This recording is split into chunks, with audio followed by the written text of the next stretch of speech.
Hi friends, ఎలా ఉన్నారు? Welcome to Telugu civil vlogs. మరి ఈరోజు మన టాపిక్ ఏందంటే, మనం నార్మల్ ఈ డైవర్టర్స్ ఉంటాయి కదా! మన జాగ్వార్ కంపెనీ గానీ, ఇది ఏ కంపెనీ అయినా సరే, వీటిల్ని మనకు రీప్లేస్ అయితే చేస్తున్నాం. అంటే ఇక్కడ స్మార్ట్ డైవర్టర్స్ ఏదైతే కావాలనుకుంటున్నారు ఓనర్ వాళ్ళు.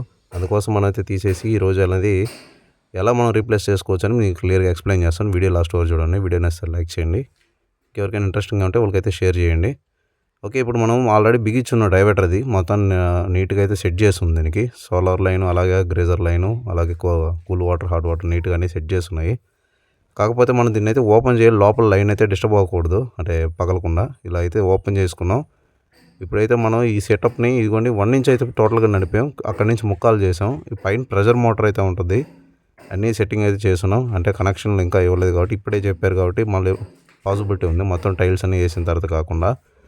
ఇదిగోండి మేము సెకండ్ బాత్రూమ్ కూడా అయితే అలాగే సెట్ చేస్తున్నాం. మొత్తం 3 బాత్రూమ్‌లకైతే స్మార్ట్ డైవర్టర్స్ అయితే పెడుతున్నాం. ఫైనల్ ఫిట్టింగ్స్ మనకి హెయిర్ ప్రెషర్‌తో అయితే వర్క్ అవుతుంది. మీకు లాస్ట్ మనకి చూపిస్తాను. ఇదే ఆ డైవర్టరు. ఇదిగోండి కింద హాట్, కూల్ 2 ఉంటాయి. ఇదొచ్చి మనకి బకెట్‌కి పెట్టుకోవచ్చు. ఇదొచ్చి షవర్ పాయింట్‌కి అంటే హ్యాండ్ షవరు. ఇది పై షవర్ అనమాట. Ceiling shower. వీటినైతే మనం ఇలా సెట్ చేసుకోవాలి. ఇప్పుడు మనకేందంటే ఈ 1 ఇంచ్‌ని మనం కింద నుంచి అయితే సెట్ చేయాల్సి ఉంటుంది. మీకు చూపిస్తాను క్లియర్‌గా. వీడియో నచ్చితే లైక్ చేయండి. మన ఛానల్‌లో మనకి కొద్దిగా వీడియోస్ అయితే లేట్ అయినాయి. అంటే వర్క్ ఎక్కువ ఉండడం వల్ల తీయలేకపోయాను. ఇదిగోండి మొత్తాన్ని కట్ చేసి అయితే పక్కన పెట్టుకున్నాం డైవర్టర్‌ని. కింద బాత్రూమ్ అనమాట ఇది. మొత్తం అయితే కటింగ్ అయితే చేస్తున్నాం. కట్ చేసుకునే దీనికైతే మనకి డైవర్టర్ తీయాల్సిన ప్రాబ్లం లేదు. ఎందుకంటే ఇది ఆల్రెడీ ఇంకా అప్పటికి అసెంబుల్ చేయలేదు. ఇప్పుడు కొత్తగా సెట్ చేస్తున్నాం. ఇది చిల్డ్రన్స్ బెడ్రూమ్ అనమాట ఇది. ఓకే. ఇప్పుడు నేను వీటికి ఎంటీఎల్ అయితే వేసుకోవాలి. బ్రాసే వేసుకోవాలన్నమాట. ఎందుకంటే హాట్ వాటర్ ఉండేది. మనకి లీకేజ్ ప్రాబ్లమ్స్ కూడా రాకుండా ఉంటాయి. బ్రాస్ మనకి ఎంటీఎస్ ఉంటాయి ఏమన్నారా ముక్కలకి ఇదిగోండి ఇలా అయితే వేసుకోవాలి. దీనికి ముందు మనం టెఫ్లాన్ టేప్ అయితే వేసుకోవాలి. చూపిస్తాను మీకు. ఈ టెఫ్లాన్ టేపు మనకి ఆల్రెడీ ఒకసారి దీనికి ముందు వీడియో వేసి చూపించాను. టెఫ్లాన్ టేపు పీసుల్లాగా చుట్టకూడదు. అది ఎంత వెడల్పు ఉందో అంత వెడల్పు మనకి చుట్టాలి. దాని గురించి కూడా మీకు డీటెయిల్‌గా చూపించున్నాను. చూడండి ఆ వీడియో కూడా. ఇదిగోండి ఇలాగైతే మనం టెఫ్లాన్ టేప్ వేసుకొని చెలాకైతే వేసుకోవాలి. ఎందుకంటే ఈ థ్రెడ్లు నలిగినప్పుడు దాని లోపల అయితే అది బాగా జామ్ అయ్యి సెట్ అవుద్ది. లీకేజ్ రాకుండా అయితే ఉంటుందన్నమాట. ఇలా చేసిన దానివల్ల మనకి లీకేజ్ రాకుండా ప్రాపర్‌గా ఉంటుంది. థ్రెడ్లు వేసేవాళ్ళు అప్పుడు మనకి ఇవన్నీ లేవు టెఫ్లాన్ టేప్లు అయన్నీ. అందుకోసం అప్పుడు థ్రెడ్లు వేసేది. ఇప్పుడు కొన్ని పర్పస్‌గా వాడతాం. కానీ ఇటువంటి వాటికి కాదు. మనం ఏవైనా మోటార్ లైన్లకి వాటికైతే వాడతాం. ఇలా అయితే ఫుల్ టైట్ చేసుకోవాలి. అలానే ఫుల్ టైట్ చేయకూడదు. లోపలనే బ్రాస్ అది పగిలిపోయే ఛాన్సెస్ ఉంటాయి. మన చేతిలో బలం ఉంది, మన దగ్గర స్క్రూ స్పానర్ ఉందని. అందుకని లైట్‌గా అయితే చేసుకోవాలి. ఓకే. ఇప్పుడు మనమైతే దీన్నైతే ఇక్కడ సెట్ చేసేది చూపిస్తాను. వీడియో లాస్ట్ వరకు చూడండి. మీకే అర్థమవుతుంది.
ఇదిగోండి ఫ్రెండ్స్, ఫైనల్గా అయితే ఫిట్టింగ్ అయిపోయింది. మనకి రైట్ సైడ్ ఉండేది హ్యాండ్ షవరు, లెఫ్ట్ సైడ్ ఉండేది కింద బకెట్కి అనమాట.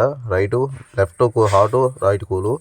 ఇదిగోండి పైన అయితే షవర్ పాయింట్ రసమటానికి అయితే కరెక్ట్గా పెట్టుకోవాలి. మనం ఇలా సెట్ చేసుకొని సెల్ కొట్టుకొని ప్యాక్ చేసేసుకోవడమే. నెక్స్ట్ ఫైనల్ ఫిట్టింగ్లో మళ్ళీ కలుద్దాం. నెక్స్ట్ వీడియోలో మనం చాలా వీడియోస్ అయితే వస్తుంటాయి. మన ఛానల్లో చాలా వీడియోస్ అయితే ఉన్నాయి సివిల్ సంబంధించిన కూడా. చూడండి videos like and share, subscribe. Bye.